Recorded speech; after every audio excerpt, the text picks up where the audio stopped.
頭先你講嘅乳房唔對稱咧，通常聽到呢啲症狀咧，我哋會擔心乳房有腫瘤，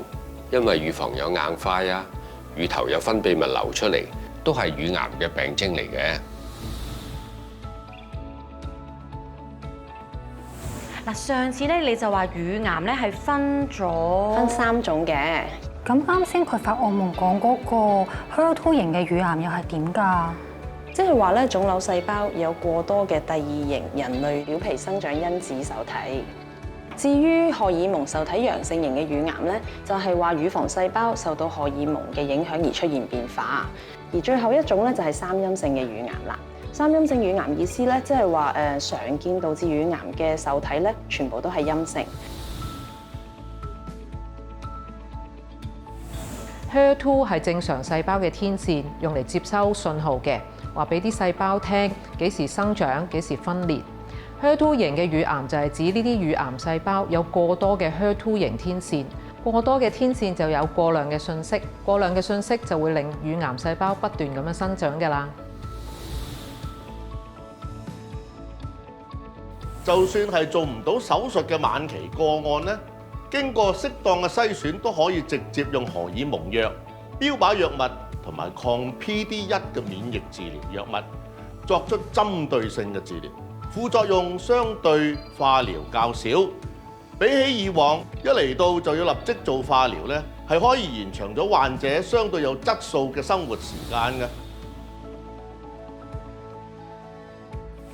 生物導彈咧，即係將化療藥同埋標靶藥結合成為一種藥物，希望結合兩者好處，達到更加友好嘅治療效果。佢嘅組成咧，包括一個標靶治療常用嘅抗體，同埋一種化療藥物，用特別嘅化學方法將兩者連結。其實 ADC 已經有10年歷史㗎啦，不過佢哋不斷咁演進。由10年前只有一種 ADC 獲得美國 FDA 批准使用，到2022年已經有12種獲得批准啦。講返乳癌方面，而家有2種 ADC 用喺治療晚期 HER2 型乳癌上邊。我哋醫學界都認為 ADC 會係未來抗癌藥物發展嘅一大方向嚟㗎。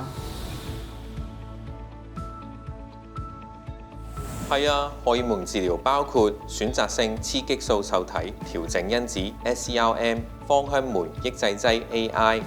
同埋呢一個雌激素受體調低因子 SCRD。而標靶藥咧就有呢個 CDK46 抑制劑、PIK3CA 抑制劑、mTOR 抑制劑同埋 PARP 抑制劑等等。正常嘅 BRCA 基因咧係可以修復受損嘅 DNA， 防止腫瘤生長。而當呢個 BRCA 基因咧出現突變嘅時候咧，就冇辦法修復受損嘅 DNA， 最終咧就會好大機會形成呢個嘅癌症。哦，咁風險係高幾多㗎？高達咧72%帶有 BRCA 1型、BRCA 2型基因突變嘅人咧，會喺80歲之前咧患上呢個嘅乳癌嘅。比起一般人咧，一生中只有13%嘅風險係高好多㗎。